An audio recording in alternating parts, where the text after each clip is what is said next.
सियावर रामचंद्र की जय। दैहिक दैविक भौतिक तापा, राम राज नहीं काहू व्यापा। सब नर करहि परस्पर प्रीति, चलहि स्वधर्म निरत श्रुति नीति। चारु चरण धर्म जग माही, पूरी रहा सपन्यु अगनाही। राम भगति रत नर अरु नारी, सकल परम गति के अधिकारी। अल्प मृत्यु नहीं कौन्यू पीरा, सब सुंदर सब विरुज शरीरा। नहीं दरिद्र को दुखी न दीना, नहीं को अबधन लक्षण हीना। सब निर्दम्भ धर्मरत पुनी, नर अरु नारी चतुर सब गुणी। सब गुणज्ञ पंडित सब ज्ञानी, सब कृतज्ञ नहीं कपट सयानी। राम राज नवगेश सुन, सचराचर जग माहि। काल कर्म स्वभाव गुण, कृत दुख काहु ही नाहि।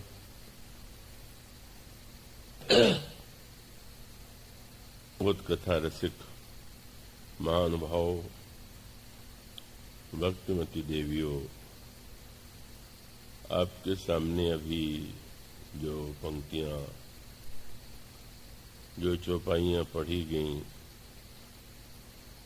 उसमें गोस्वामी जी राम राज्य की विशेषताओं का संक्षेप में वर्णन करते हैं। वे कहते हैं कि दैहिक, दैविक और भौतिक जो त्रिताप हैं, इन तीनों तापों का अयोध्यावासियों पर, प्रभु के राम राज्य में किसी व्यक्ति पर कोई प्रभाव नहीं था। प्रत्येक व्यक्ति परस्पर प्रेम करते हैं। अपने कर्तव्य कर्म का पालन करते हुए भी, स्वधर्म का पालन करते हुए भी उनमें सौमनस्य है, सामंजस्य है और विरोध की वृत्ति नहीं। सभी का आचरण पवित्र है, रोग रहित है। अल्पायु में किसी की मृत्यु नहीं होती है और प्रत्येक व्यक्ति पवित्र आचरण वाला है। सभी व्यक्तियों के हृदय में कृतज्ञता की भावना है। दूसरे के किए गए उपकारों के प्रति व्यक्ति कृतज्ञ है। और राम राज्य में जो 4 प्रकार के दुख समाज में, मनुष्य के जीवन में दिखाई देते हैं, उन सब का अभाव है। न तो राम राज्य में किसी को कालकृत दुख का कष्ट भोगना पड़ता है, न कर्म, न स्वभाव और न तो गुण। ऐसा एक दिव्य राज्य, अद्भुत राज्य का, जिसमें प्रत्येक व्यक्ति सुख और सौमनस्य, परस्पर प्रीति की भावना से युक्त है, का उस राज्य को राम राज्य की संज्ञा दी गई। किंतु बार बार एक बात दोहरानी पड़ती, राज्य की स्थापना के लिए जिस प्रकार का चिंतन चाहिए, जिस प्रकार की भावना चाहिए, जैसे आचरण चाहिए, वह सारे विश्व के इतिहास में केवल एक ही बार घटित हुआ। फिर वह कभी उतने विलक्षण रूप में नहीं आ पाया। और इसका कारण है कि वस्तुतः भगवान तो प्रत्येक युग में अवतार लेते हैं, पर अन्य किसी अवतार में किसी ऐसे आदर्श राज्य की स्थापना का वर्णन नहीं मिलता जैसा राम राज्य के संदर्भ में आपके सामने आता है। क्या भगवान प्रत्येक युग में वही परिस्थिति, वही वातावरण नहीं बना सकते? और इसका उत्तर यही है कि वस्तुतः केवल भगवान के द्वारा व्यक्ति और समाज में परिवर्तन होता नहीं। यदि परिवर्तन होता तो हमारे शास्त्र कहते हैं, संत कहते हैं कि ईश्वर प्रत्येक व्यक्ति के हृदय में निवास करता है। तो हृदय में निवास करता है, पर जीव की दशा क्या है? गोस्वामी जी यही तो कहते हैं कि अस प्रभु हृदय अछत अविकारी, सकल जीव जगदीन दुखारी। भले ही हमने शास्त्रों से में पढ़ा हो, संतों से सुना हो कि हृदय में ईश्वर निवास करता है, पर जीव तो दीन है, दुखी है, और उसके हृदय में पापों का भी निवास, काम क्रोध लोभ अहंकार है। और सत्य तो यह है कि ये दुर्गुण जो है वो सक्रिय है। अगर वो ब्रह्म है और है ही, तो निश्चित रूप से निष्क्रिय है। उसकी भूमिका वैसी नहीं है जैसी साधारणतया व्यक्ति के हृदय में या लोगों की मान्यता में प्रचलित। अब हम कहेंगे तो यही कहेंगे कि ईश्वर सब देख रहा है, सब सुन रहा है, और वो व्यक्ति के कर्मों का परिणाम देता है। पर ये तो एक प्रचलित धारणा है। वस्तुतः ईश्वर के इस विश्व में का जैसा घटित होता है, उसे देख करके तो यह सत्य नहीं लगता है, सत्य प्रतीत नहीं होता है। ईश्वर यदि अन्याय मइयों कह लीजिए कि संसार में अगर कोई अपराध कर रहा हो, तो चेष्टा यही की जाती है कि अपराधी को पकड़ने की चेष्टा की जाए। असमर्थ है तो व्यक्ति देखता है लेकिन कुछ कर नहीं पाता। लेकिन अगर हम ये कहें कि ईश्वर तो सर्वशक्तिमान है और उसके सामने ही यह सब कुछ हो रहा है, और बाद में इसका कभी वह दंड देगा, तो बड़ा विचित्र लगता है। वो अपराध होने ही क्यों देता है? पहले वो अपराध होने देगा और होने के बाद दंड देगा, और दंड भी कब देगा इसका कोई निश्चय नहीं। तो वस्तुतः व्यवहार में हम ईश्वर के संबंध में जैसा मानते हैं वो एक अलग बात है। जब विचार करते हैं, शास्त्रों में इस पर विचार किया गया, तो उसमें यही उत्तर दिया गया कि यह जो हमारी धारणा है का उन्होंने उसके लिए अलग अलग नाम चुने हैं। साधारणतया तो व्यक्ति के लिए ब्रह्म और ईश्वर, भगवान सब पर्यायवाची शब्द हैं, लेकिन वो जो शास्त्रीय ग्रंथ हैं उनमें उनका कुछ अलग अलग रूप बताया गया। तो रामचरितमानस में एक संकेत किया गया, और वो बड़े महत्व का संकेत है। जब ब्रह्म का वर्णन करते हैं जो प्रत्येक व्यक्ति के हृदय में निवास करता है, तो गोस्वामी जी उसके उनके ब्रह्म के विषय में जो पंक्ति लिखते हैं वो क्या है?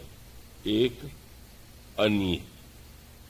पहला शब्द है कि उस ईश्वर में कोई इच्छा नहीं,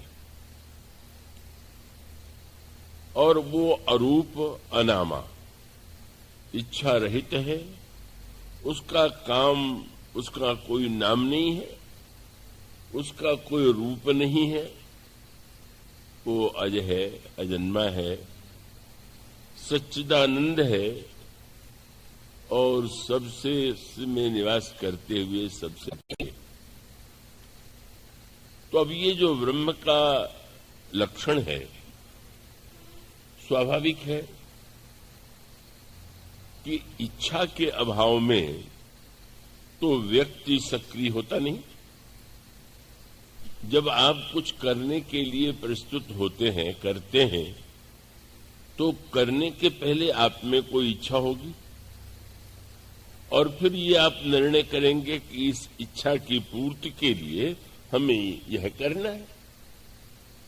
तो जब ब्रह्म में इच्छा ही नहीं है तो फिर करने का तो कोई प्रश्न ही नहीं है। और तब उसको एक दृष्टांत के द्वारा समझाने की चेष्टा की गई। अयोध्या कांड में भी वो पंक्ति मिली कि जहां पर बृहस्पति कहते हैं वह ब्रह्म सम है और पाप पुण्य गुण और दोष इनका कोई उससे संपर्क नहीं। यद्यपि सम नहीं राग न रोसु, गहन पाप पुण्य गुण दोषु। तो वह ब्रह्म जो निर्गुण निराकार निष्क्रिय है, पाप और पुण्य और दोष और गुण उससे उसका कोई संपर्क नहीं है, स्वाभाविक है कि उसके लिए एक ही शब्द उपयुक्त होगा, दृष्टांत दिया जा सकता है, और वो दृष्टांत प्रकाश का है। यहां प्रकाश है, पर ये जो प्रकाश है इसका किसी के प्रति कोई पक्षपात नहीं। अगर इसमें भगवान के मंगलमय गुणों की चर्चा की जाए तो भी ये प्रकाश प्रकाश रहेगा, और कोई प्रकाश में बैठ करके दूसरों की निंदा करे, दूसरों को गाली दे, तो प्रकाश नहीं बुझ जाएगा, कथा में बढ़ नहीं जाएगा, और गाली कोई बोल रहा है तो वो बुझ नहीं जाएगा, घट नहीं जाएगा। इसलिए उसके लिए शब्द चुना गया कि वह ईश्वर प्रकाशक है, पर वो सृष्टि के क्रियाकलाप में हस्तक्षेप नहीं करता। सब कर परम प्रकाशक जोई, राम अनादि अवध पति सोई। तब दो सूत्र हैं। मैं आशा करता हूं कि आप बड़े प्रबुद्ध श्रोता हैं और पूरे एकाग्रता से सुन रहे होंगे कि यह पढ़ने के बाद तो व्यक्ति को ये लग सकता है कि फिर जब वो पाप और पुण्य दोनों में या गुण और दोष का उसमें कोई संपर्क है ही नहीं, तो हम पाप करें तो क्या अंतर पड़ता है? हमारे जीवन में दोष है तो क्या अंतर पड़ता है? पर उसका समाधान कर्मशास्त्र दूसरे रूप में देता है। और वो समाधान यह है कि ईश्वर न हस्तक्षेप करता है, और न करते हुए भी सृष्टि का संचालन जो होता है वो ईश्वर के द्वारा न होकर के कर्म के द्वारा होता है। जैसे यूं कह लें, व्यवहारिक दृष्टांत ही दिए जा सकते हैं, कोई दृष्टांत पूरी तरह सही नहीं होता। कि आजकल जो घड़ियां होती हैं ऑटोमेटिक, कुछ घड़ियां ऐसी पहले थी कि जिनमें चाबी भरी जाती थी और चलती थी। आजकल ऐसी वैज्ञानिक प्रवृत्ति हो गई है कि वो घड़ी चल रही, तो वो जो चल रही है उसमें कोई व्यक्ति जो है बैठ करके चला नहीं रहा है, का उसका निर्माण ऐसा हुआ है कि वो स्वाभाविक रूप से चलती। इसी प्रकार से यह जो सृष्टि है इसको चलाता कौन है? बोले कर्म। और वो उसका रूप यही है।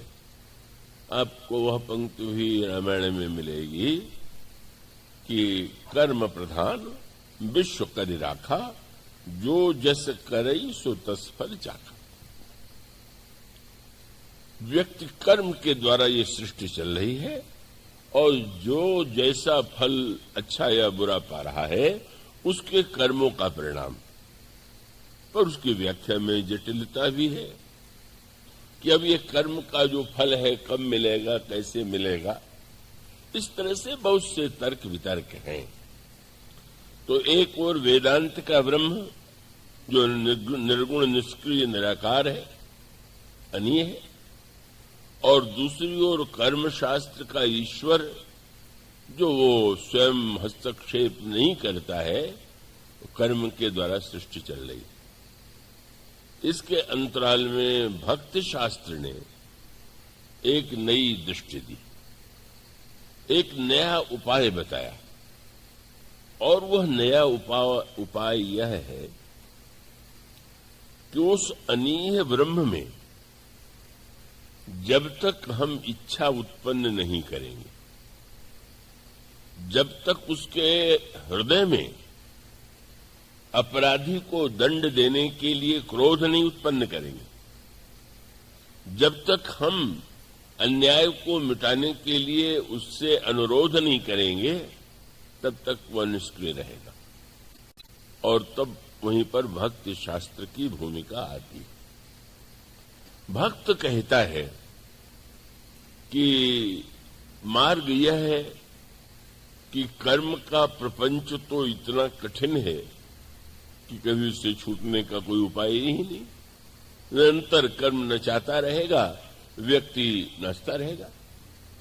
तो उन्होंने ये कहा कि उपाय एक ही है। और रामायण में सूत्र आता है, जब रावण का अत्याचार होता है तो व्याकुल होकर के पृथ्वी, मुनि, देवता ब्रह्मा के पास जाते हैं और कहते हैं कि सृष्टि के निर्माता आप हैं, तो रावण का भी आपने निर्माण किया, तो आप उस राक्षस को नष्ट कर दीजिए। ब्रह्मा ने कहा मेरे अधिकार में नहीं। और उनका सूत्र यही था कि मैं तो कर्म फल का केवल एक नियामक हूं, मैं उसमें हस्तक्षेप नहीं कर सकता। रावण की अगर बहुत बड़ी साधना है, बड़ी तपस्या है, पूर्व जन्मों में उसके वो हैं, तो उसके परिणाम स्वरूप उसको तो जो कुछ मिला है वो उसका परिणाम है, और मैं बीच में उसमें कुछ नहीं कर सकता। तो महाराज जी तो बड़ा संकट, आप कुछ कर नहीं सकते और कब तक व्यक्ति प्रतीक्षा करे। तो ब्रह्मा ने एक उपाय बताया, और उपाय ये था, ब्रह्मा सब जाना मन अनुमाना हमरो कछु न बसाई। मेरा कोई बस नहीं। पर उन्होंने कहा कि हां, ऐसा है कि जिसे हम ईश्वर कहते हैं, अगर किसी तरह से हम उससे प्रेरित कर सकें तो वो उस कर्म शास्त्र के नियमों को पलट सकता है। और वो चाहे तो, क्योंकि वो कर्म की सीमा में, कर्म बंधन से वह बंधा हुआ है नहीं, वह कर्म से स्वतंत्र है, जीव कर्म से परतंत्र है। उससे अगर प्रार्थना की जाए, वो और प्रार्थना सुन करके यदि वह चाहे तो अवतार ले, और अवतार लेकर के रावण का वध करे। तो ये जो अवतारवाद है, यही भक्ति शास्त्र की मुख्य वस्तु है। और उसका तात्पर्य यह हुआ कि यह जो ईश्वर ब्रह्म अवतरित होता है, उसमें भूमिका ब्रह्म की मुख्य नहीं है, भक्त की मुख्य। भक्त जितना बड़ा होगा, जितनी उसमें प्रीति होगी, जिसमें इतनी भावना होगी, और उसमें ऐसी सामर्थ्य हो कि वो अनीह ब्रह्म में भी इच्छा उत्पन्न कर सके। राग रोष रहित जो ईश्वर है, ब्रह्म है, उसमें भी राग और रोष उत्पन्न करे। इसलिए भक्तों ने क्या किया, उन्होंने कहा कि आप, ब्रह्मा ने बड़ी मीठी बात कही, जैसे कोई धातु है पड़ी हुई है, एक पिंड पड़ा हुआ है, चाहे लोहे का हो चाहे सोने का हो, किसी धातु का हो। तो अब अगर आपके मन में आता हो कि इसका हम ये रूप दे दें, ये गहना बना दें, या बर्तन बना दें, या वस्तु बनावें, तो वस्तु तो स्वयं वो बन नहीं जाएगी। तो क्या पद्धति है? सुनार अगर कोई वस्तु बनाना चाहता है तो वो पिघलाता है, और पिघला करके जैसा वो चाहता है वैसा रूप उस सोने को दे देता है। जैसे सांचे में पिघले हुए सोने को डालता है, वह सांचे में वैसा ही सोना निकल आता है। तो दृष्टांत के रूप में यूं कहें कि यह निर्गुण निराकार ब्रह्म अगर धातु है, तो सगुण साकार ईश्वर जो है वह आभूषण है। और वो आभूषण जिस आंच से पिघल के बनता है, हर धातु के पिघलने का नियम, अल्युमिनियम के लिए कितनी आंच चाहिए, लोहे के लिए कितनी चाहिए, सोने के लिए कितनी चाहिए। तो ये जो ब्रह्म है, इसको पिघलाने का कोई उपाय देव भक्तों ने सोचा, तो इसको किसी तरह से पिघलाया जाए और फिर इसको अपने मन की इच्छा के अनुकूल रूप दिया जाए। तो प्रार्थना क्या होती है? प्रार्थना माने ब्रह्म को पिघलाने की चेष्टा। इसलिए जब ब्रह्मा प्रार्थना करते हैं तो देखिए, उस ब्रह्म का तो न कोई नाम, न कोई रूप, न किसी से राग, लेकिन अब चतुर ब्रह्मा सब दे रहे हैं। प्रारंभ आप पढ़ते हैं जय जय सुरनायक, आप देवताओं के नायक हैं, आपकी जय। तो भगवान देवताओं के नायक हैं, तो असुरों का नायक कौन है? असुरों को का निर्माण कहां से हुआ है? पर इसका अर्थ ये है कि अगर ये कह दें कि आपके लिए तो सुर असुर बराबर है, तो फिर सारा सत्यानाश हो जाएगा। जब वे कहने जा रहे हैं कि आप असुरों का वध कीजिए, तो अपने दल में उनको सम्मिलित पहले करना होगा। दल तो दल है, तो भगवान को भी ब्रह्मा दल में सम्मिलित करते हुए कहते हैं जय जय सुरनायक, जन सुखदायक, प्रणत पाल भगवंता।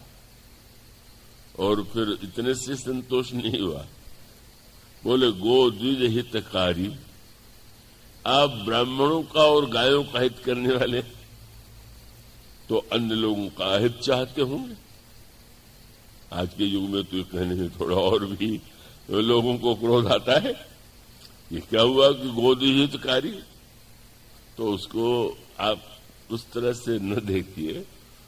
उसके बाद भी ब्रह्मा से नहीं रहा गया, तो एक शब्द भगवान को एक उपाधि और दे दिया, गो द्विज हितकारी जय असुरारी। आप असुरों के शत्रु हैं, देवताओं के नायक हैं, भक्तों की इच्छा पूर्ण करते हैं। और जैसे आपको किसी से कोई काम निकालता हो तो ढूंढते हैं कोई संबंध कहीं मिल जाए, सीधे नहीं सही चक्करदार ही, वो कहीं से लोग ढूंढ के आते हैं और कहते हैं आपके उनके उनके ऐसे ऐसे मैं आपका संबंधी हूं। संबंधी हूं तो आपको मेरा ध्यान देना चाहिए। तो उन्होंने तुरंत भगवान से नाता भी जोड़ दिया, कहने लगे जय जय सुरनायक जन सुखदायक, प्रणतपाल भगवंता, गो द्विजहितकारी जय असुरारी। संबंध क्या है? सिंधु सुता प्रिय कंता, समुद्र की कन्या लक्ष्मी से आपका विवाह हुआ, आप हम लोगों के दामाद भी, आप हम लोगों के संबंधी भी। मानो इसका अभिप्राय यह है कि ईश्वर जो है, ब्रह्म यदि है तो ब्रह्म तो केवल गोद्विज हितकारी ही नहीं है, वो तो सबका हितकारी है। जब भगवान राम अंगद से यह कह करके भेजते हैं कि रावण की से बात करते हुए इस तरह से बात मत करना कि वो मेरा शत्रु है, ये नहीं कि उसको नष्ट करना है, प्रभु कहते हैं कि अंगद, रावण गोद्विज विरोधी है, भगवान गोद्विज हितकारी है, पर रावण के पास जब भेजते हैं दूत को तो कहते हैं ध्यान रखना, काज हमार तासु हित होया। रावण का भी हित हो, अब तो बड़ा विलक्षण हो गया। गोद्विज हितकारी और गोद्विज हितकारी का जो विरोधी है उसका भी हितकारी। लेकिन अब यहां पर सूत्र मानो यह है जो अभी दृष्टांत मैंने आपके सामने दिया कि जब आप किसी वस्तु को पिघला देंगे तो आप उसको कौन सा रूप दे देंगे वो तो आप ही जाने। उस धातु को तो जैसा आप रूप देंगे वैसा वो रूप ग्रहण करेगा। तो प्रार्थना क्या है? ये मानो वह आंच है जिसको प्रेम की आंच कहते हैं। अन्य किसी आंच के द्वारा तो ब्रह्म को पिघलाया नहीं जा सकता। इतना हो रहा है, जब पिघल नहीं रहा है तो क्या पिघलेगा? पर बहुत बढ़िया वाक्य ब्रह्मा ने कहा, क्या बोले, द्रवहु सुश्री भगवाना, द्रवित होइए, द्रवित होइए माने पिघलिए। तो भक्त शास्त्र कहता है कि उस ब्रह्म को प्रेम से पिघलाइए और पिघला करके आप जैसी बात चाहेंगे उसमें बड़ा आनंद है। भक्तों ने यही सोच लिया कि इस ब्रह्म के पास नाम नहीं है तो उसको एक नाम दे दो, और नाम भी ऐसा दो कि जो हमारे लिए उपादेय हो। तुलसीदास जी महाराज प्रभु के समय में गए, मैं आपकी सभा में आया हुआ हूं, कैसे पधारे? शब्द उनका है विनय पत्रिका में, मैं हरि पतित पावन सुने। भगवान सुन के नहीं, ईश्वर सुन के नहीं, सर्वशक्तिमान सुन के नहीं, पतित पावन सुन के आया हूं।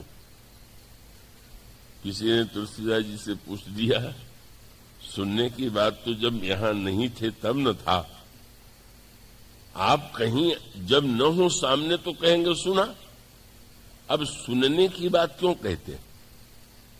क्या भक्तों की चतुराई होती है?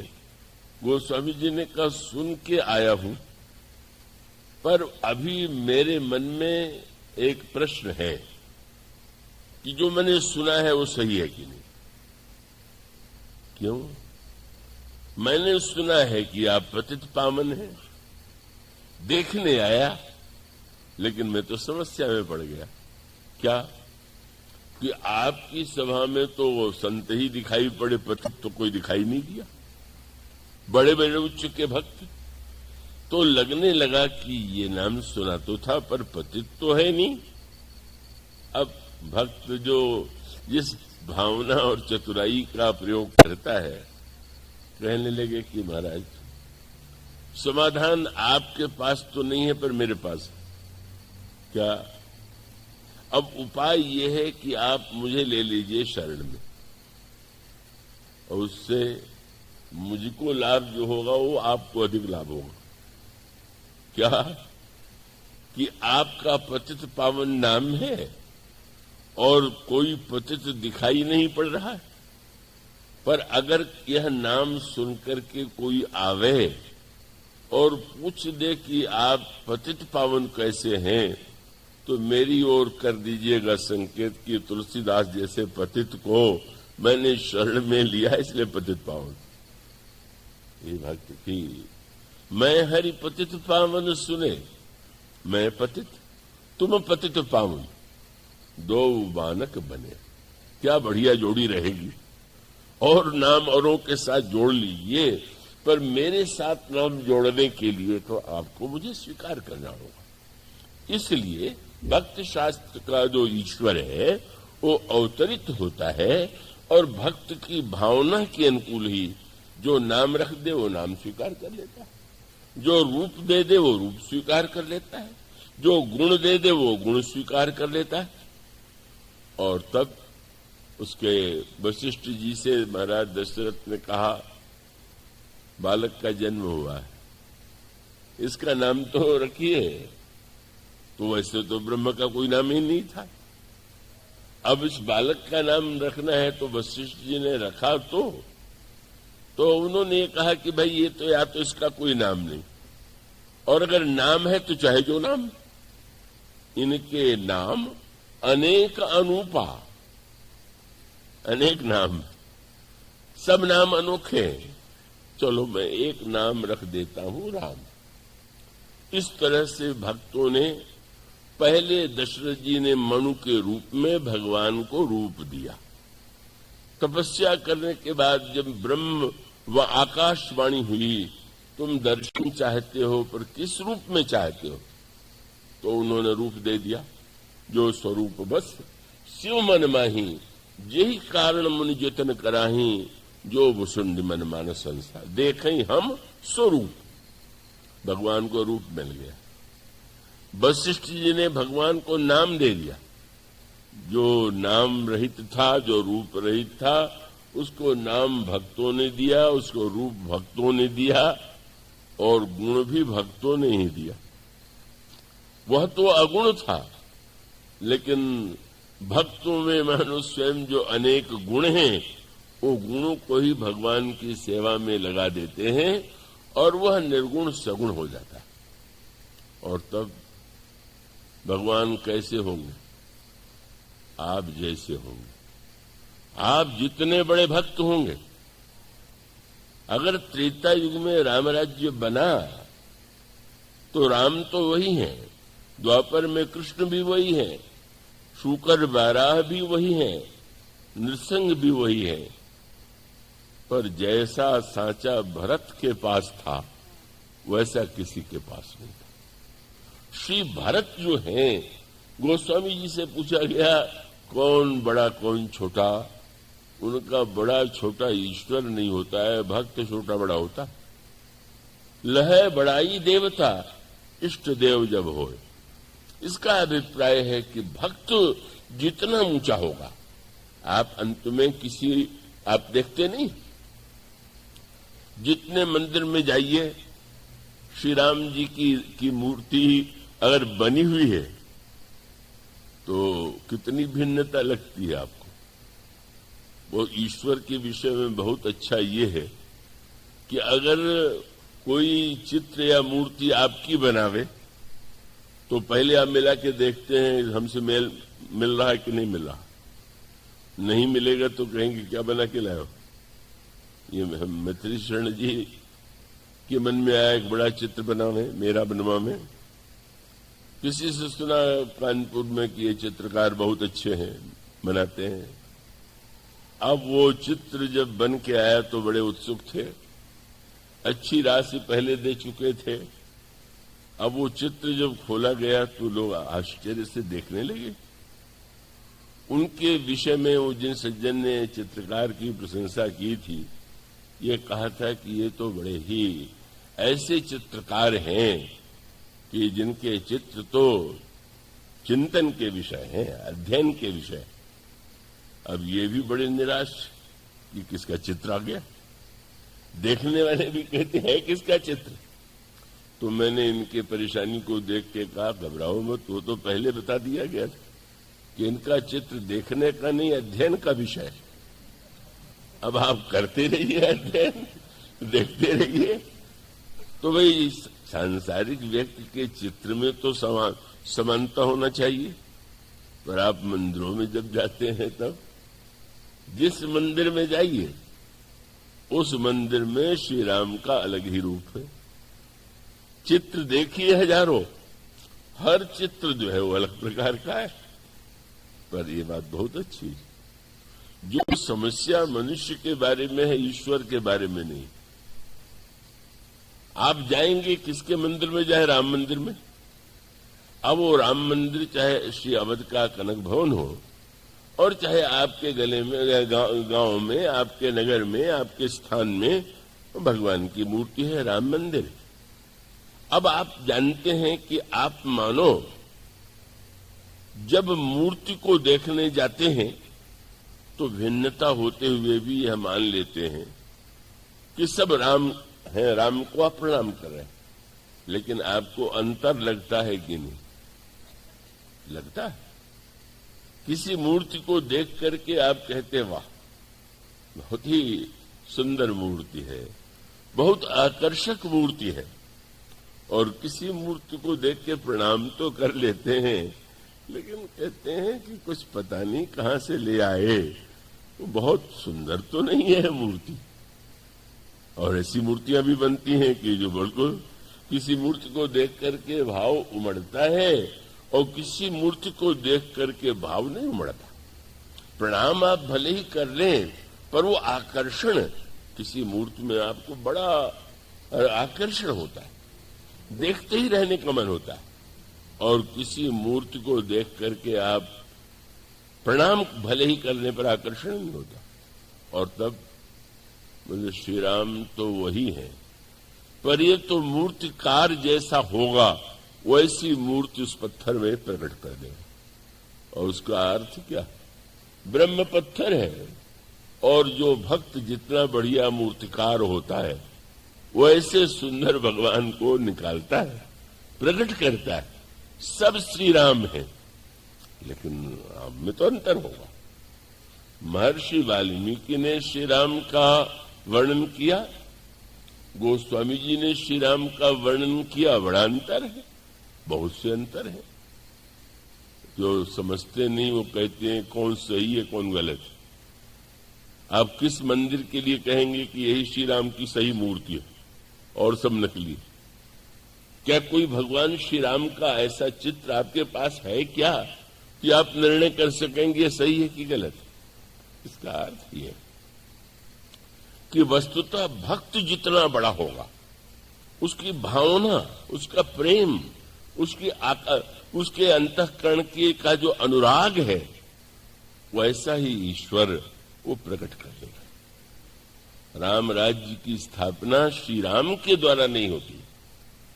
राम राज्य तो वस्तुतः है, जैसा मैंने कहा। अगर सब कुछ ईश्वर का है तो राम राज्य तो होना ही चाहिए था, किंतु नहीं। राम राज्य के स्थान पर अगर हमारे जीवन में अभिमान का राज्य है, काम का राज्य है, क्रोध और लोभ का राज्य है, बाहर भी अगर अनचाहे व्यक्तियों का राज्य है, तो वस्तुतः राम राज्य की स्थापना का तत्व माने वह किसके द्वारा हुआ? महाराज दशरथ जैसा व्यक्ति भी राम राज्य के तत्व को, राम राज्य के स्वरूप को, राम राज्य के चिंतन को प्रकट नहीं कर पाता। इतना महान व्यक्ति, उसे श्री भरत की विशेषता, भक्त की विशेषता। और यहीं पर यूं कह सकते हैं कि अन्य युगों में कोई भरत नहीं था, अन्य युगों में लक्ष्मण और हनुमान नहीं थे, अन्य युगों में इस प्रकार के शत्रुघ्न नहीं थे, इसलिए वही भगवान आए। लेकिन जिसने जैसा चाहा, जैसी भावना थी, वैसे भगवान उसके सामने आ गए। जिसने जो कहा वो करने को तैयार है। आपको इसमें संतोष मिलता है, ठीक, पूछ लेता है कि आप क्या चाहते हैं। कब नाचने के लिए भी अगर गोपियां कह देती है कि बस नाच दो तो ठीक है। नचाना, अगर आप कहें नचाइए तो नचा देगा, आप कहें नाचिए तो नाच लेगा। यही मूल सूत्र है। और इसलिए राम राज्य का जो सही अर्थ है, जो सही तत्व है, सही चिंतन है, वो केवल श्री भरत के चरित्र में ही है। और सारे भक्तों के इतिहास में जो हुए हैं या होंगे, वह कभी दृष्टिगोचर उसका अंश भी नहीं हुआ। श्री भरत को अगर आप तुलना करके देखें, इससे उन भक्तों की निंदा न समझ लीजिएगा। उसका तात्पर्य है कि वो पात्र में तो भिन्नता होती ही है। एक सरोवर से जल भर करके ले आने वाले के पास जितना बड़ा बर्तन होगा, जैसा पात्र होगा, उतना वो जल ले आवेगा। तो उस अनंत ईश्वर को ग्रहण करने के लिए आपका हृदय जितना विशाल होगा, उतना विशाल ईश्वर आपके सामने प्रकट होगा। इसलिए राम राज्य की स्थापना का श्रेय किसे है? श्री भरत को, क्योंकि श्री भरत ये मानते ही नहीं कि राम राज्य की स्थापना करना है। श्री भरत तो गुरु वशिष्ठ की इस बात को स्वीकार ही नहीं करते हैं कि राज्य महाराज दशरथ का है, तुम ले लो, 14 वर्ष राज्य करने के बाद उनको दे दो। श्री भरत का तात्पर्य अच्छा देना है। किसी की वस्तु आप पहले ले लीजिए और फिर पहुंच जाइए, लीजिए मैं आपको भेंट कर रहा हूं। सामने वाले को कैसा लगेगा? अच्छा निकला है देने वाला। मेरी वस्तु उसने जेब से निकाल लिया और निकाल करके उसमें से थोड़ा रख लिया और थोड़ा सा कह लीजिए आपको भेंट दे रहे। ऐसा कोई अगर उदार जेब कतरा मिल जाए कि जो जेब कतर करके बाद में उसमें से जिसकी जेब काटी है उसमें से कुछ दे दे, तो शायद बहुत बुरा मानेगा। ये तो ईश्वर की कृपा है कि जो लोग थोड़ा बहुत दे देते हैं, फूल ही दे देते हैं, वस्तु ही दे देते हैं, उसे मान लेता है। मान लेना उसके स्वभाव की विशेषता है। वस्तुतः जिसे आप कह सकें कि समर्पण क्या है। हमारे श्री गिरीश जी ब्रह्मचारी आए हुए हैं, बड़े श्रेष्ठ श्रीमद् भागवत के वक्ता हैं। अभी बातचीत चल रही तो समर्पण के विषय में उन्होंने प्रश्न किया। तो समर्पण शब्द का प्रयोग तो अनेक भक्तों के प्रसंग में आता है, पर समर्पण का भी जहां पर अभिमान शेष नहीं। क्रम है, इसकी कक्षा है। पहले व्यक्ति वस्तु को अपनी मानता है, अपनी मानता है तो फिर धर्मशास्त्र कहता है कि भाई तुम्हारे पास जो वस्तु है उसमें दूसरों को भी तो दो। इसलिए वो कहता है कि दान देना चाहिए। शास्त्र ने दान की जो इतनी महिमा बताई, उसका अर्थ यह है कि कम से कम व्यक्ति केवल अपने लिए ही संग्रह न करे, जो उसके पास है उसमें से दूसरों का वो भाग बता देता है। तुम्हारी कमाई में, तुम्हारे व्यापार में इतना भाग जो है वो यज्ञ के लिए होना चाहिए, दान के लिए होना चाहिए। पहली कक्षा यही। और इसलिए अब वो दान की अलग अलग कक्षा है। ज्यों-ज्यों व्यक्ति आगे बढ़ जाएगा त्यों तो दान का अर्थ बदलता जाता है। अभी तो दान का अर्थ है कि आपने अपने परिश्रम किया, आपने इतना कमाया, आपने 10वां भाग उसे अच्छे काम में लगा दिया। तो उसमें कमाया तो आपने कमाया, दिया तो आपने दिया, पर दान का अर्थ धीरे धीरे बदलता जाता है। और उसके विषय में जो अनेक कक्षाएं हैं, उसका अभिप्राय है कि फिर दान में भी विभाजन किया गया। दान में विभाजन करते हुए यह निर्णय किया गया कौन दान सात्विक है, कौन सा दान राजसिक है, कौन सा दान तामसिक है। मानो इस प्रकार का विभाजन, उसका कई बार अवसर मिल जाता है। हमारे गांव में श्री हनुमान जी महाराज हैं, बहुत पहले की बात है।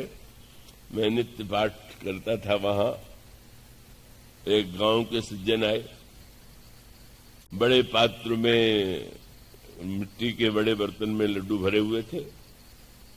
अब पुजारी जी नहीं थे तो मुझसे कहा कि लगा देंगे भोग। हाँ ठीक, लगा देता हूं। पर जब मैं लगा चुका तो उन्होंने कहा कि आप इसमें से एक लड्डू ले लीजिए। बाहर बहुत से लड़के थे, उनका इनको मत दीजिए। मुझे भी उन्होंने नियंत्रित कर दिया कि एक ही लीजिएगा, अधिक न ले लीजिएगा, पर बाहर तो दीजिएगा ही नहीं। क्यों? कहने लगे कि बात यह है कि मैं बहुत 1 महीने पहले बीमार पड़ा था, तो हनुमान जी को मनौती मानी थी कि अच्छा हो जाऊंगा तो आपको इतना लड्डू चढ़ाऊंगा। अच्छा हो गया हूं तो लड्डू भी चढ़ाना है और आज मेरे लड़की के यहां विवाह भी, लड्डू भेजना भी। पर शास्त्रकार बड़े चतुर है। उन्होंने जब दान की सूक्ष्म व्याख्या की तो डर गए होंगे कि ये तो न देने वालों के लिए बहुत बढ़िया अस्त्र बन जाएगा। अगर ये कह दिया जाए कि दान निरभिमानी होकर दो, दान सात्विक होकर के दो, निष्काम होकर के दो, तो कहेगा भाई मैं कुछ नहीं, इसलिए नहीं दूंगा। इसलिए उन्होंने रामायण में जो पंक्ति लिखी, बोले कि दान कैसे देना चाहिए, तो बोले एन केन विधि दीन्हे दान करई कल्याण, चाहे जैसे हो दो, तो माने दो, ये बहाना मत बना के मत डालो। उन्होंने कहा श्रिया देयम, भ्रिया देयम, लज्जा देयम, भयम दे, कुछ भी हो दो जरूर, डर के मारे दे दो, भय के मारे दे दो, लाज संकोच के मारे दे दो। क्यों कह दिया कि बहुत ऊंची व्याख्या कभी कभी व्यक्ति को ऐसा उपाय बता देती है कि वो उसका दुरुपयोग कर सके। अभी एक विनोद का एक सुनाया सज्जन ने, संबलपुर में एक सज्जन ने सुना कि दान में अभिमान नहीं होना चाहिए, लौकिक कामना से मुक्त होना चाहिए, स्वभाव से कृपण माने जाते थे। कोई यज्ञ था तो लोग दान लेने के लिए पहुंच गए, शायद थोड़ा भी देंगे, पर उन्होंने कहा कि मैं ऐसे नहीं देता, चेक लिख के दूंगा। चेक लिख करके दे दिया। देखा तो उसमें 3 लाख रुपए की राशि थी, और वो बेचारे गदगद हो गए कि इतना बड़ा कृपण, कल्पना हो सकती थी कि 3 लाख दे देंगे, और उत्साह में लेके चले तो गए। पर जब बैंक में पहुंचे तो दिखाई दिया कि उसमें हस्ताक्षर ही नहीं था। लौट करके आए, आप इसमें हस्ताक्षर करना भूल गए? बोले वाह, मैंने सत्संग में सुना था कि अभिमान और नाम की भावना छोड़ देना चाहिए, इसीलिए हस्ताक्षर नहीं किया कि नाम हो जाएगा, अभिमान हो जाएगा। अगर ऐसा अर्थ हो जाए तब तो कोई दान ही नहीं देगा। अभिमान छोड़ दो, ये कर दो, ऐसा करो, बिल्कुल अधिकारी को दान दो। हमारे शाहजहानपुर में इसका अर्थ है कि सूक्ष्म स्तर पर प्रारंभ में ही व्यक्ति नहीं पहुंच जाता, बल्कि वो सूक्ष्म स्तर कभी कभी व्यक्ति को एक भ्रांति में डाल देता है। मेरे शास्त्री ने कहा ठीक है, दान देंगे तो स्वर्ग मिलेगा, दान देंगे तो अगले जन्म में मिलेगा, दान देंगे तो बहुत सुख मिलेगा। बिल्कुल ठीक है, इसी कामना से, इस भावना से देने में भी आपत्ति नहीं। किंतु अगर व्यक्ति के जीवन में लक्ष्य बढ़ना है, आगे बढ़ना है, तो उसे वहीं तो नहीं रुक जाना है। फिर वो क्रमशः पहले ज्ञान की वृत्ति आती है, फिर त्याग की वृत्ति आती है, फिर समर्पण की वृत्ति आती है, और फिर समर्पण के बाद समर्पण के का जो संकल्प है वह भी समाप्त हो जाता है। और ये कक्षा है, क्रम है। इसलिए अगर महाराज श्री दशरथ ने यज्ञ कराया तो निष्काम भाव से नहीं कराया। निष्काम भाव से जिसने यज्ञ की वो तो रावण बन गया, और सकाम भाव से जिसने यज्ञ किया वो दशरथ बन गया। ये तो उल्टी बात हो गई। प्रताप भानु राजा ही तो रावण बना था। प्रताप भानु इतना निष्काम था कि जब मुनि पूछते थे कि यज्ञ से आप क्या चाहते हैं, तो उसने कह दिया, बड़ा गीता का पंडित था, उसने कह दिया कि गोस्वामी जी ने लिखा कि फलाकांक्षा रहित कर्म ही महान तत्व ज्ञान है, और इसलिए मैं कोई फल नहीं चाहता। तो कर तो रहे हैं, बोले समर्पण। यही पंक्ति गोस्वामी लिखते हैं, जो कछु हृदय न कछु फल अनुसंधाना, गीता का सिद्धांत आ गया। कर्मण्येवाधिकारस्ते मां फलेषु कदाचन, हृदय न कछु फल अनुसंधाना, चारों उपाधि मिली धन्य है। कितने विवेकी हैं, कितने सुजान हैं, भूप विवेकी परम सुजाना। और फिर पता चला कि वो जब पूछा गया कि कर्म कर रहे हैं, फल नहीं चाहते, फिर तो कर्म का क्या किया जाए? बस को समर्पण।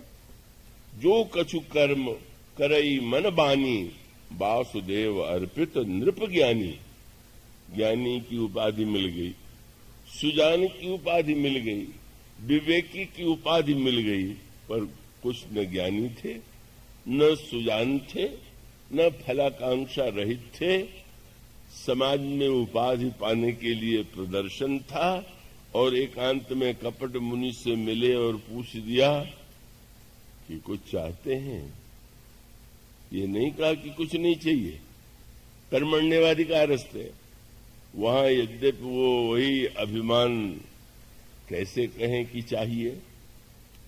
तो जैसे आपको भूख भी लगी हो और किसी के यहां जाएं तो कई लोग ये सोचते हैं कि अब कहने पर अगर भोजन तुरंत कर दें कि हाँ करेंगे, तो सामने वाला कहीं हमको मरभूखा न समझ ले, तो वो कहेगा कि नहीं नहीं मैं तो भोजन करके आया हूं, भोजन नहीं करूं।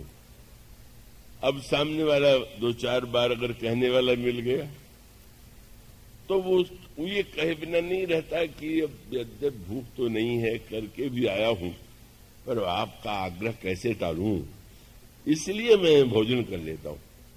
और जब बैठे तो इतना भोजन कर लिया कि पता चला कि अरे भाई कहां से भोजन करके आए थे। कह रहे थे मुझे कुछ नहीं चाहिए, वही अकड़ अब भी है। कह ले महाराज, शब्द क्या था, पाखंड कैसा होता है, दंभ कैसा होता है। जब कपट मुनि ने कहा मैं तुम पर प्रसन्न हूं, जो मांगना हो मांग लो, तो तुरंत कहा महाराज मेरे जीवन में जहां तक है 4 ही पदार्थ करतल मोरे। ये भाषा सुनिए। कहते हैं चारों फल जो हैं मेरी मुट्ठी में, अर्थ धर्म ही नहीं, काम और मोक्ष भी। ये है मोक्ष का फल जिन्होंने पा लिया है, धर्म पा लिया है। और मांग क्या है, पर नहीं कुछ मिल चुका है, पर अब आप जैसे संत ने कहा और न मांगू तो ये तो आपका अपमान होगा, इसलिए मांगे लेता हूं। अच्छा मांगिए तो। और जो मांग की सूची सामने आई तो कपट मुनि था, हंसने लगा।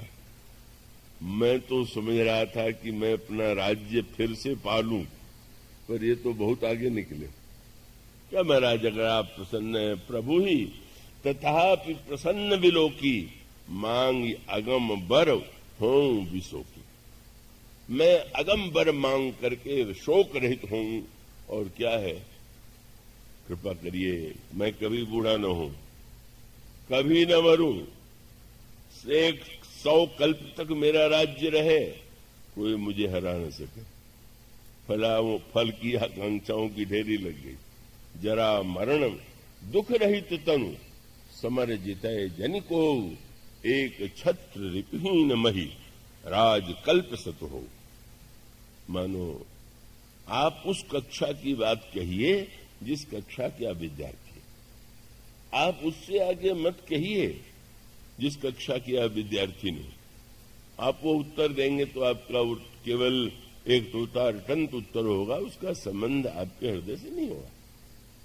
इसलिए महाराज दशरथ की विशेषता यह है कि अगर उनके हृदय में यह बात है कि मेरे घर में पुत्र नहीं है, पुत्र के बिना तो संसार सूना है, तो वो निष्कपट भाव से गुरुदेव के पास जाते हैं और निवेदन करते हैं। एक बार भूपति मन माही, भय गलानी मोरे सुत नाही, गुरु गृह गयऊ तुरत मही पाला, शरण लागी कर विनय विशाला, निज दुख सुख सब गुरु ही सुनायो, कही वशिष्ठ बहुविधि समुझायो, धरहु धीर। उन्होंने कोई निष्कामता को उपदेश नहीं दिया, ये नहीं किया कि क्या कांक्षा कर रहे हो, पुत्र से क्या होता है, तुम ज्ञान में स्थित हो जाओ, ना ना। धरहु धीर, हुई है सुतचारी, तुम्हारे 4 पुत्र होंगे, त्रिभुवन विदित, संसार में प्रसिद्ध होंगे, भगत भय हारी, भक्तों का भय दूर करने वाले होंगे, पर उसके लिए तुम्हें यज्ञ करना होगा, श्रृंगी ऋषि को बुलाना होगा, उनके आचार्यत्व में यज्ञ होगा, तुम्हारी कामना पूरी होगी। यही है ठीक पद्धति। यही आज की सबसे बड़ी समस्या ये है कि ऊंची बातों को सुनते सुनते हम छोटी बातों को भूल जाते हैं। छोटी बातें भी याद रखिए, बड़ी बातें भी याद रखिए, लेकिन क्रम ठीक ठीक होना चाहिए। और उसका अभिप्राय की कामना भी थी। गुरुदेव ने कामना का समर्थन भी कर दिया, यज्ञ भी हुआ, पुत्र भी प्राप्त हो गए। पर फिर उसका क्रम है, उसको उतने विस्तार से लेने की अपेक्षा नहीं है। उसके बाद आप पढ़ते हैं दूसरा यज्ञ विश्वामित्र ने किया। विश्वामित्र को पुत्र धन कुछ नहीं चाहिए, कोई भौतिक कामना नहीं है। उन्होंने निष्काम भाव से यज्ञ किया और उसके लिए भगवान राम और श्री लक्ष्मण को मांग करके ले आए। यह निष्काम यज्ञ भगवान सकाम यज्ञ का फल राम मिले। निष्काम यज्ञ की रक्षा भगवान राम ने लक्ष्मण ने की।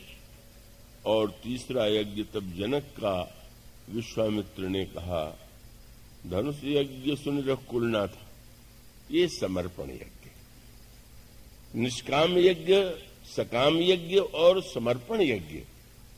जनक की भावना यह थी, जिसको गोस्वामी जी ने कहा जब सीता जी को वे श्री राम के हाथों में कन्यादान में अर्पित करते हैं तो उनकी भावना यही थी, हिमवंत जिमि गिरिजा महेशहि हरि श्री सागर दई तिमि जनक राम ही सिय समर्पी। ये समर्पण है। इसका अर्थ है समर्पण जनक करते हैं, जो सचमुच निष्काम है, फलाकांक्षा से रहित है, जो जीवन मुक्त है, महान तत्वज्ञ है। उन्होंने हिमवंत जिमि गिरिजा महेशहि हरि श्री सागर दई तिमि जनक राम ही सिय समर्पी विश्व कल कीरति नहीं। पर यह जो श्री भरत है, तो समर्पण तो गीता में महानतम भगवान प्रशंसा करते हुए कहते हैं, यत् करोसि इदश्नासि यज्जुहोसि ददासि यत् तपस्यसि कौन्तेय तत्कुरुस्व मदर्पणम। भगवान कहते हैं, जो कुछ कर्म करो, यज्ञ करो, सब कुछ भोजन करो या जो भी क्रिया करो, सब मुझे अर्पित कर दो। अब चतुर व्यक्ति तो भोजन ही अर्पित करेगा कि भाई ये भोजन कर लिया, हो गया भगवान के प्रति समर्पण। समर्पण का अर्थ है प्रत्येक जो क्रिया है वो सब के सब भगवान के प्रति ही समर्पित है। किंतु यह जो समर्पण की भावना है, इसमें भी एक प्रकार का सात्विक अभिमान का संस्कार तो है ही, और जटिल करने की उसकी व्याख्या करना शायद अधिक हो सकता है, कई लोगों के लिए कठिन हो। ज्ञान दीपक में केवल यह बात कहेगी कि जिस समय वैराग्य के मक्खन का प्राकट्य हुआ, माने जीवन में वैराग्य आ गया, तब मथि काढ़ ले नवनीता विमल विराग। इतनी साधना के बाद उस साधना की व्याख्या करने की अपेक्षा नहीं है। इतनी साधना के बाद तब जो मक्खन का है वैराग्य, और वैराग्य के साथ जो शब्द जोड़ा गया वो शब्द है विमल विराग। वह विराग जो है विमल है, तो विमल विराग है। अब तो सबसे ऊंची स्थिति आ गई। यहीं पर गोस्वामी जी के ग्रंथों को कितनी गहराई से बात कही गई। अब जो विमल है, विमल का अर्थ है जिसमें मल न हो। अगली पंक्ति क्या है? मक्खन जब बन जाता है तो मक्खन को अगर आप मिश्री मिला के खाना चाहें तो खा लीजिए, पर अगर उसको घी बनाना है और घी बनाना है तो आपको उस मक्खन को इतना स्वादिष्ट है, इतना कोमल है, पर उसे आग पर चढ़ाना पड़ता है। और आग पर आप उसको चढ़ाते हैं और थोड़ी देर पकाते हैं, और पकाने के बाद तब पकने के समय क्या होता है, आप में से जो इस क्रिया को देखते होंगे देखते हैं कि घी आग पर चढ़ाया गया तो जो पिघलेगा तो घी के साथ साथ वो जो दही के द्वारा निकला है तो कुछ न कुछ वो खटास वाला जो अंश है वो भले ही वो दही का ही भाग है पर वो उसमें है। तो तो वो जो है जब जल जाए और उसके बाद केवल वो जो बचा हुआ भाग है वह घी है। दही जो है वो बहुत अच्छी वस्तु है, पर जिसको मक्खन से घी बनाना है उसको भी नष्ट करना होगा। इसलिए गोस्वामी जी ने सूत्र दिया, जब विमल वैराग्य का मक्खन तैयार हो गया, बोले खाना हो तो कोई बात नहीं, पर दिया जलाना है, दिया जलाने के लिए उसको घी बनाना है। तो उन्होंने कहा अब जो है आप आग पर पकाइए। आग कौन सी? योग अग्नि करी प्रगट तब। योग अग्नि को प्रज्वलित कीजिए। और लकड़ी कौन सी लगाए? योग अग्नि करी प्रगट तब कर्म शुभाशुभ लाए। ये शुभ है, अशुभ छोड़ना है, शुभ करना है। अब वो स्थिति आ गई कि जब लकड़ी जलाई जाए, योग की अग्नि में जब लकड़ी जलावे तो लकड़ी कौन है? बोले शुभ और अशुभ कर्म दोनों को ही। अब भेद नहीं रह गया। लकड़ी जब तक अलग अलग है तब तक ये आम की है, ये इमली की है, नाम देंगे आप। लकड़ी जल गई, रह गया केवल राख। अब बताइए कि कितना भाग आम का है, कितना इमली का है, कितना नीम का है। बोले अभी तक शुभ और अशुभ कर्म की वृत्ति बनी हुई थी, अब वो दशा आ गई कि शुभ और अशुभ कर्म भी जो है योग की अग्नि में जल गए। तो कर्म तो जल गया, पर वहां क्या हुआ? बुद्धि सिरावे ज्ञान घृत। अब बुद्धि जो है उस ज्ञान घृत के लिए तब उसमें गोस्वामी जी ने कह दिया ममता मल जरी जाए।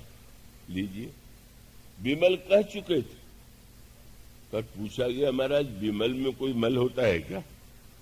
उन्होंने कहा भाई जैसे मक्खन में जो मल होता है वो कोई मिट्टी वाला मल नहीं होता, दही वाला होता है, पर घी बनाने वाले के लिए तो उसे भी जलाना होगा। इसी प्रकार से मानो सूत्र क्या है, और वो बहुत काम की बात है कि वैराग्य आ जाने के बाद उसमें आप देखेंगे पकाने में तो विचित्र बात है कि जब तक खटास रहेगी वो आवाज उसमें जरूर आवेगी, चिड़चिड़ाहट। और जब वो जल जाता है तो बस बंद हो गई, आवाज बंद हो गई, बोले अब घी हो गया। इसी प्रकार से वैराग्य में जब तक मैं वैराग्य बना हुआ है, मैं वैराग्यवान हूं, तब तक अभी खटास है। और उसकी कसौटी क्या है? बोले जब तक मक्खन में दही का भाग है तब तक चिड़चिड़ाहट, और जब तक अपने को मैं वैरागी हूं ये मानेगा तो चिड़चिड़ा जरूर होगा, क्योंकि वो लोगों से चाहेगा कि लोग उसको समझें कि कितना उसने त्याग किया है, कितना बड़ा वैराग्य है। मानो वह स्थिति कि जब केवल उस शुद्ध वैराग्य में मैं वैराग्यवान हूं, मेरा वैराग्य है, यह वृत्ति समाप्त हो गई, तब यह शुद्ध स्थिति है। तो समर्पण जो है उसमें भी तो यह बात है, मैंने समर्पित किया, मैंने ये समर्पित किया, यह शब्द तो बड़ा प्रचलित है। इसलिए इस समर्पण के बाद की जो स्थिति है वह राम राज्य है। और वो समर्पण के बाद की स्थिति किसमें है? जनक में भी नहीं। कसौटी पर कसे गए तो पता चला कि ज्ञानी जी में थोड़ी वैसी भले ही मैं और ममता न हो, पर है तो अवश्य ही। बड़ा कौतुकी ईश्वर है ना, ज्ञानी में और उसमें खेल चला। ज्ञानी ने सोचा मैं परीक्षा लूंगा, जो शिव धनुष को तोड़ देगा उसको मैं समर्पण करूंगा। ईश्वर तो बड़ा कौतुकी। जनक के दूतों ने आकर के कहा कि जो तोड़ेगा उसे सीता उसके गले में जयमाल डालेंगी। सब उठते दिखाई दे रहे हैं, पर श्री राम नहीं। किसी ने श्री राम को उलाहना दिया कि पुष्प वाटिका में तो देख के लगता था कि सीता जी के प्रति इतना अनुराग है, कि बस जा भी नहीं है, देखते हैं तो सिय मुकुश से भय नैन चकोरा। जा भी नहीं है तो आप प्रभु जब जात जान की जानी, सुख स्नेह शोभा गुण खानी, परम प्रेम में मृदु मस्कीनी, चारु चित्त भीति लिखी लीनी, हृदय सराहत सियो लोनाई। प्रेम की स्याही से प्रभु अपने हृदय में सीता जी का चित्र बनाते हैं और फिर चित्रकार महोदय उस चित्र को भीतर ही भीतर देख रहे हैं और प्रशंसा करते हुए गुरु जी के पास गए। वही श्री राम बैठ गए हैं, धनुष तोड़ने के लिए उठ नहीं रहे। कहां चला गया प्रेम? किसी ने कहा महाराज आप उठे क्यों नहीं? प्रभु ने हंस करके कहा जिन्हें पाने की इच्छा थी वो उठे, मुझे तो पहले से मालूम था कि वो मेरी है, मैं क्यों उठता? वो बेचारे समझ रहे थे कि टूटने के बाद हमें पाना है और मुझे ज्ञात था कि मुझे पाना नहीं है, प्राप्त है। प्राप्त ही नहीं है, मुझसे अभिन्न है। तो प्रभु मानो परीक्षा चल रही थी। ज्ञान परम ज्ञानी देखना चाहते थे कौन है जो उस कर्तृत्व के धनुष को, अभिमान के धनुष को, समष्टि अहंकार के धनुष को तोड़ सकता है। कौन वो विरागी है? और जब परीक्षा हुई तो ज्ञानी विरागी जी थोड़े पिछड़ गए। अब प्रभु तो उठे नहीं। अब हुआ ये कि जनक महानतम ज्ञानी होते हुए जब उन्होंने देखा कि कोई नहीं उठा, श्री राम भी नहीं उठे और कोई नहीं उठा, तो उनके हृदय में वो बड़ी व्याकुलता आई, खड़े हो गए और जो भाषण दिया, तजहुआस निज निज गृह जाहु, लिखान विधि वैदेही विवाह। आप लोग अपने अपने घरों को चले जाइए। कन्या का विवाह ब्रह्मा ने नहीं लिखा है और आपने कहा जो जनत्यू भट बुन्य भूय भाई, तो पन करी होते न हंसाई। अगर मैं समझता कि पृथ्वी वीरों से खाली हो गई है तो मैं पण प्रतिज्ञा करके हंसी का पात्र न बनता। कहने लगे मेरी कन्या कितनी सुंदर है, धनुष तोड़ करके कितनी बड़ी कीर्ति मिलने वाली है। कोई ऐसा नहीं हो सकता कि इतनी महानतम वस्तु को न पाना चाहे। और अगर कोई प्रयत्न नहीं कर रहा है तो इसका अर्थ है आप में सामर्थ्य नहीं। उनका विश्वास है। कौन है ऐसा? वही उन्होंने पूछा। कुंवरी मनोहर विजय बड़ी, कीरति अति कमनी। क्या है? पामनिहारी विरंची जन्म, रचउन धनु दमनीय। मानो स्पष्ट हो गया कि जैसे सूर्य पर भी कभी कभी बादल आ जाते हैं, बादल से सूर्य नष्ट न हो जाए पर ढक तो जाते। जनक का ज्ञान उस समय ढक गया और उस ममता के बादल ने मेरी बेटी, बस मेरी बेटी का विवाह नहीं होगा। साधारण पिता जैसे बेचैन हो जाते हैं बेटी का विवाह न होने पर, उसी प्रकार से तत्वज्ञ जनक जो है बेचैन हो गए। अरे जो क्या करूं, मेरे सामने बड़ी समस्या है। अगर मैं प्रतिज्ञा छोड़ दूं तो सुकृत जाई जो पन परिहरऊं, कुंवरी कुंवारी रही का करऊं। अगर मैं प्रतिज्ञा छोड़ता हूं तो पुण्य नष्ट होता, अगर नहीं छोड़ता हूं तो कन्याकुमारी रह जाएगी। मैं क्या करूं? सबको कर्तव्य की शिक्षा देने वाला आज सोच नहीं पा रहा है कि मैं क्या करूं। और तब कौन बोलने के लिए खड़े हुए? प्रभु बैठे हुए। बस परीक्षा में जनक थोड़ा फिसले। प्रभु को क्रोध आ जाना चाहिए था, उन्हें नहीं क्रोध आया। लेकिन लक्ष्मण जी बोले। लक्ष्मण जी कौन है? साक्षात विरागी। ये दो विरागियों का सामना है। जनक जी को यह विश्वास था कि मैं विरागी हूं। कहा भी उन्होंने, सहज विराग रूप मन मोरा। मेरा मन तो सहज विरागी। तो एक और आपको सहज विरागी मानने वाले लक्ष्मण और दूसरी ओर महानतम वैराग्य के घनीभूत रूप लक्ष्मण, लखड़ राम सीता सहित राजत पर्ण कुटीर, भगत ज्ञान वैराग्य जनु सोहत धर शरीर। वैराग्य ने वैराग्य को फटकारा। क्यों फटकारा? आपने ये जब कह दिया कि कौन ऐसा होगा कि जिसके हृदय में इस सुंदरता और कीर्ति को पाने की इच्छा न हो, तो इसका अर्थ है कि आप ये मानते हैं आप त्यागी हैं, आपके हृदय में कोई कामना नहीं है, आपको छोड़ करके कोई निष्काम नहीं है। विरागी जी, ऐसा अभिमान मत पालिए। और भी यहां ऐसे हो सकते हैं।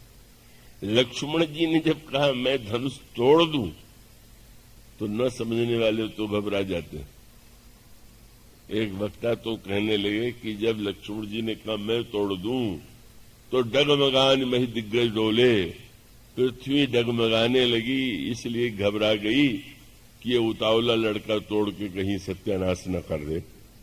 उन्होंने कहा लक्ष्मण बड़े बिना सोचे समझे बोलते थे। मुझे लगा कि अब वक्ता जी बिना समझे बोलते हैं कि लक्ष्मण जी। लक्ष्मण जी कितनी ऊंची बात कह रहे थे। आपने मान लिया कि कोई ऐसा नहीं हो सकता है कि जिसमें कामना न हो, निष्काम न हो, केवल आप ही एक निष्काम है। मानो इसका तात्पर्य यह था, साथ है लक्ष्मण में, पर कामना नहीं, कोई आकांक्षा नहीं। इसलिए जब उन्होंने कहा कि मैं इस धनुष को उठा करके लेकर के दौड़ा जाऊंगा और तोड़ दूंगा, तो विवाह करने के लिए थोड़ी बोल रहे थे। अगर वो उसमें होते तो पहले उठ करके चले जाते।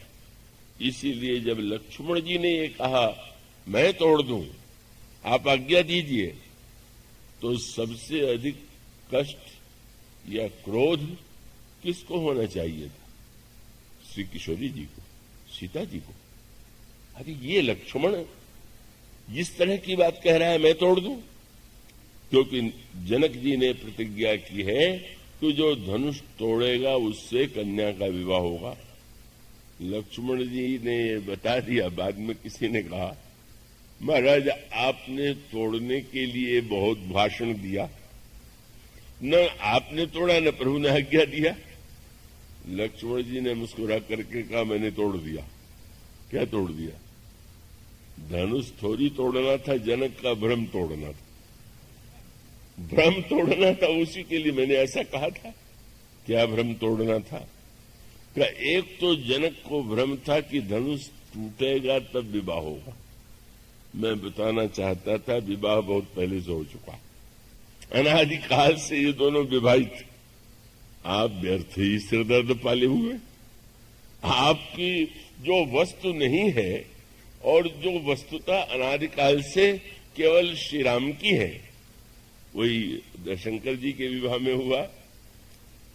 दूल्हे को देखा मैना ने तो वो विलाप प्रारंभ किया और नारद जी के लिए ऐसे ऐसे कठोर शब्दों का प्रयोग किया कि नारद जी से कहा कि अब देखिए क्या होता है, आपके लिए क्या कहा जा रहा है, संतों के प्रति क्या लोगों के मन में धारणा होगी।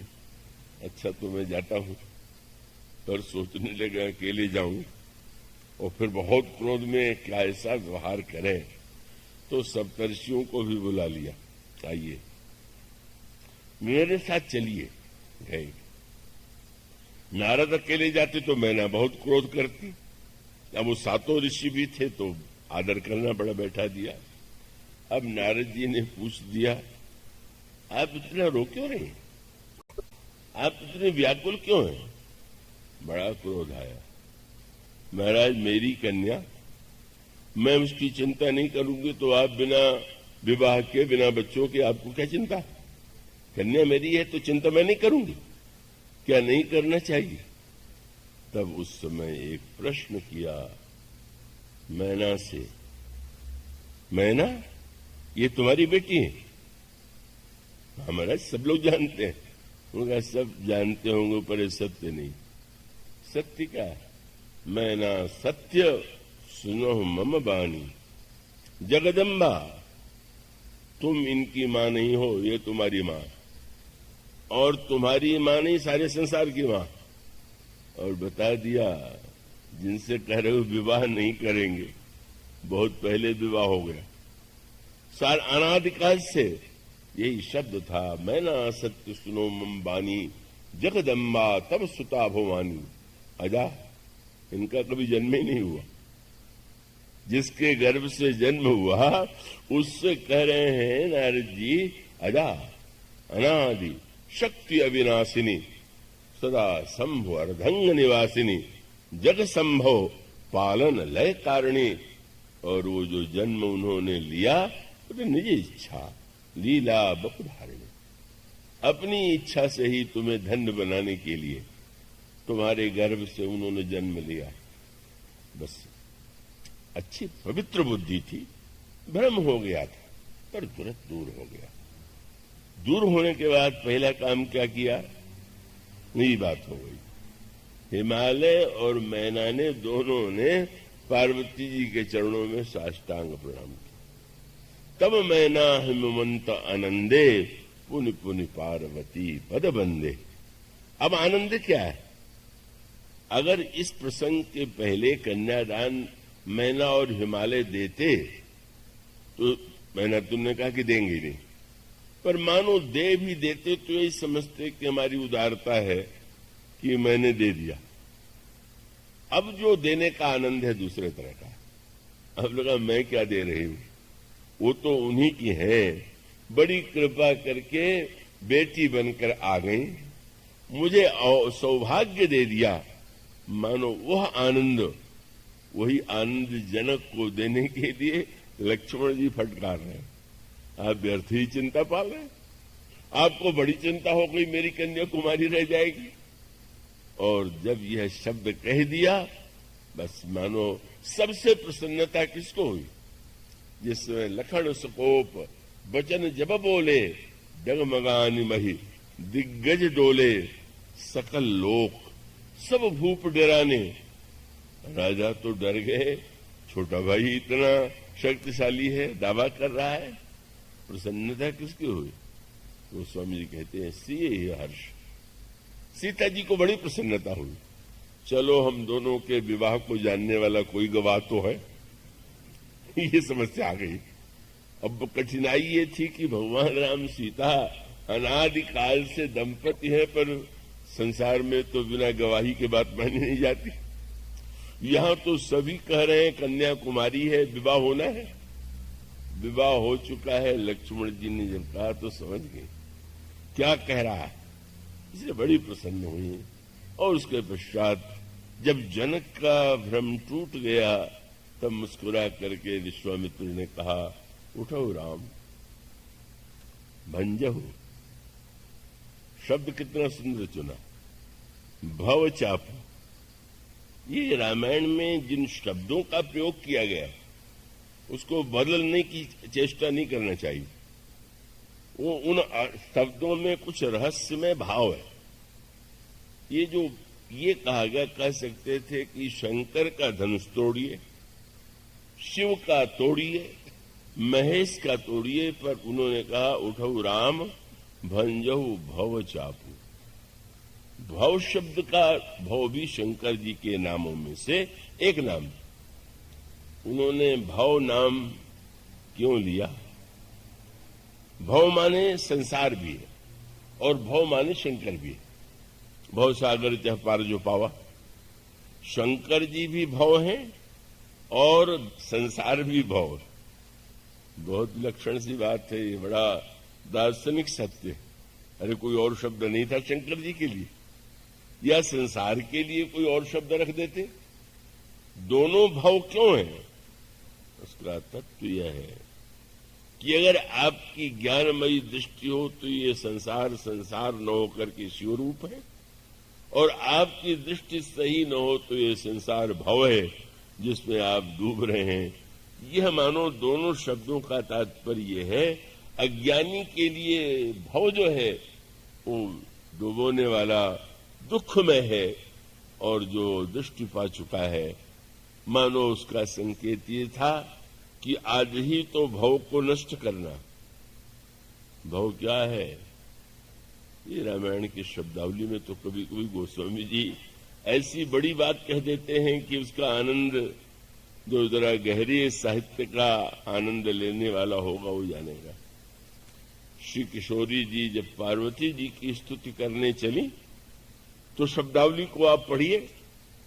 जय जय गिरिवरराज किशोरी, जय महेश मुख चंद्र चकोरी, हे हिमालय की पुत्री आपकी जय हो, शंकर की प्रिया आपकी जय हो, का सनानन और गणेश की माता आपकी जय हो।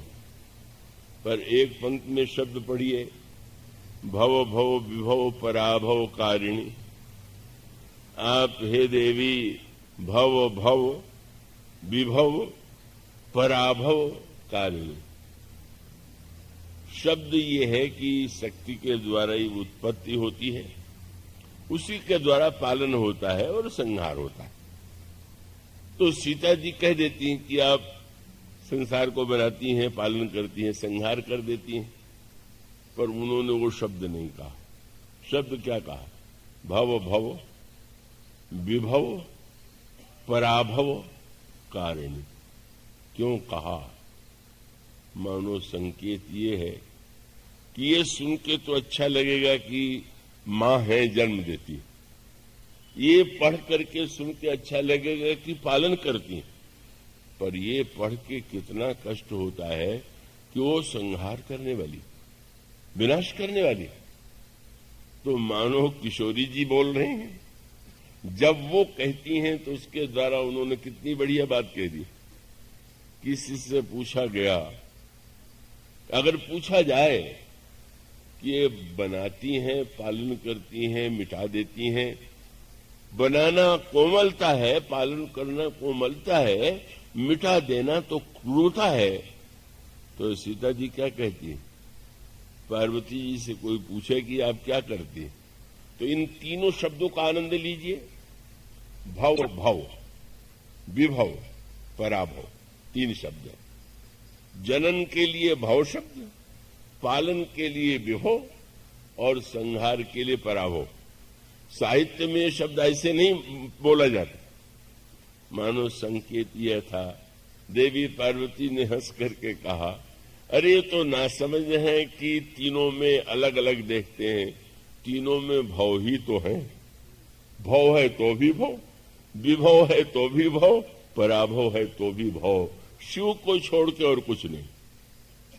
यह साहित्य का एक ऐसा चमत्कृत करने वाला शब्द, वह दृष्टि चाहिए जो सृजन में, पालन में, संहार में उस शिव का दर्शन कर सके। तो मानो उन्होंने ये कहा कि मैं ये तो नहीं कहूंगा कि धनुष तोड़ करके तुम्हारा विवाह होगा, गले में जयमाल पड़ेगा, तुम्हें कीर्ति मिलेगी। हाँ, आज अंधकार छा गया, भव बन गया है, और तुम भव धनुष को नष्ट करके जितना बड़ा भव के भवत्व को सिद्ध करोगे, मानो धनुष के विनाश में, यही परशुराम जी को समझने में देर लगी कि धनुष तोड़ने में, जब भगवान राम ने कहा कि तोड़ने वाला कोई आपका सेवक होगा तो बड़े बिगड़े। सेवक की नई परिभाषा, सेवक सो जो करे सो काई, अरि करनी करी करिए लड़ाई। कोई स्वामी की वस्तु तोड़ दे और कहा जाए कि आपने बड़ी सेवा की, वाह वाह, क्या तुम्हारी नई परिभाषा है।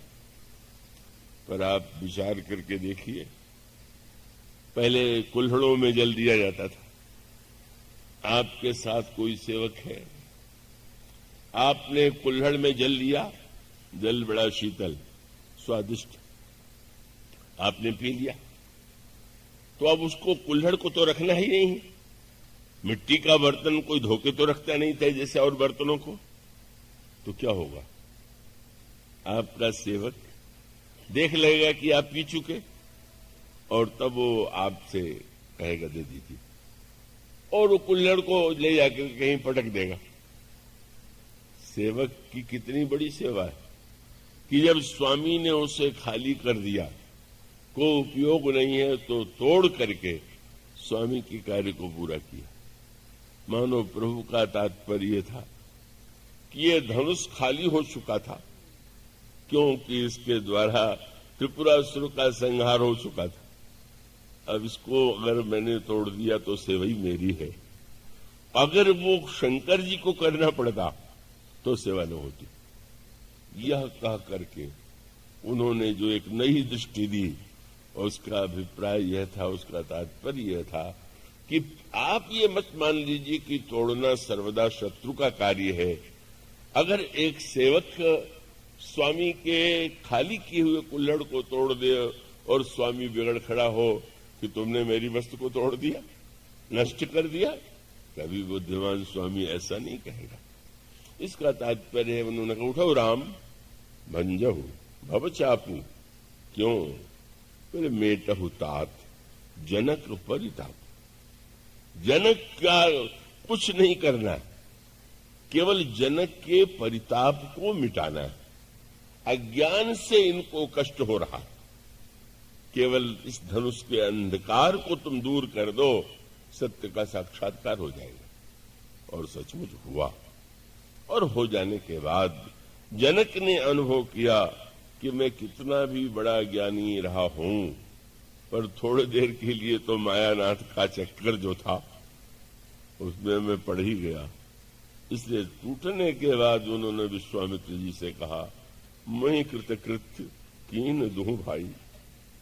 अब तक मैं कृतकृत्य भले ही विचार में रहा हूं, पर आज मैं अनुभव कर रहा हूं कृतकृत्य हो गया। और इसमें इन दोनों भाइयों ने, दोनों भाइयों का नाम क्यों लिया?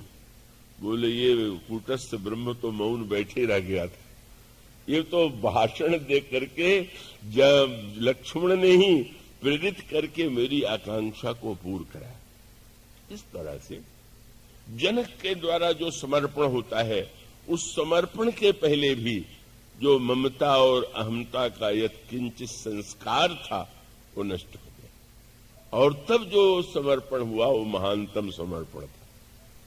लेकिन राम राज्य इससे आगे, श्री भरत इससे आगे, और श्री भरत इसलिए आगे हैं कि समर्पण की बात जब गुरुजी ने कही, राज सौंपेहु राज राम के आए, भरत जी समर्पण तक उससे ऊपर उठे हुए। इसलिए श्री भरत की वह वृत्ति की जिसमें समर्पण की भावना भी नहीं, वह वृत्ति ही राम राज्य है। और इसलिए राम राज्य स्थापित तब हो जब श्री भरत जैसा महान ऐसा कोई दिव्य भक्त हो कि इस वस्तु का संग्रह कौन कहे, का जहां पर समर्पण का भी अभिमान हो। और व्यवहारिक अर्थों में कहें तो जब भगवान राम सिंहासन पर बैठे तो चिन्ह जो धारण करने थे, गए छत्र चामर व्यजन धनु असी, ये वस्तुएं उठाने की बात जब आई तो प्रभु ने से श्री भरत जी ने हाथ जोड़ के पूछा, बोले बिना क्या उठाऊं? प्रभु ने मुस्कुरा करके कहा, तुम छत्र लेकर मेरे पीछे खड़े हो जाओ। श्री भरत जी छत्र लेकर के खड़े हो गए। इसके अर्थ पर आपने विचार किया? छत्र को ही प्राचीन काल में राज चिन्ह माना जाता था, और इसलिए ज्योतिष शास्त्र में राजा के परिवर्तन को छत्र भंग कहते थे। मानो छत्र क्यों दिया गया? बोले राम छत्र को लेकर के कितने झगड़े होते हैं। अपने सिर पर छत्र धारण करने के लिए सभी बेचैन हैं, पर श्री भरत वह है कि जिनको छत्र मिला और श्री राम के सिर पर रखा दिया, जो इतना समर्पित हो कि वो छत्र जो उनको राज्य कैकेयी जी ने प्रयत्न करके दिया, वो भी आप प्रभु के मस्तक पर। किसी ने कहा, धन्य है श्री भरत, आपने अपना छत्र दे दिया, श्री राम के सिर में लगा दिया आपने।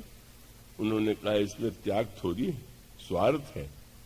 क्या? बोले छत्र तो उन्हीं का था, और छत्र का वो जो था उसको जब मैंने प्रभु के सिर पर लगाया तो दिया थोड़ी, उसमें तो मेरा लाभ ये था कि प्रभु के सिर पर छत्र लगाने के लिए जब मैं पीछे खड़ा हुआ तो मैं भी तो प्रभु की छत्र छाया में पहुंच गया। और जीव ईश्वर की छत्र छाया में पहुंच जाए, यही उसकी चरम उपलब्धि। अब उसके बाद की चर्चा घड़ी की ओर देखना पड़ेगा। विनीत जी ने कहा कल बड़ा लंबा हो गया, अब बेचारे कैसेट वाले क्या करें।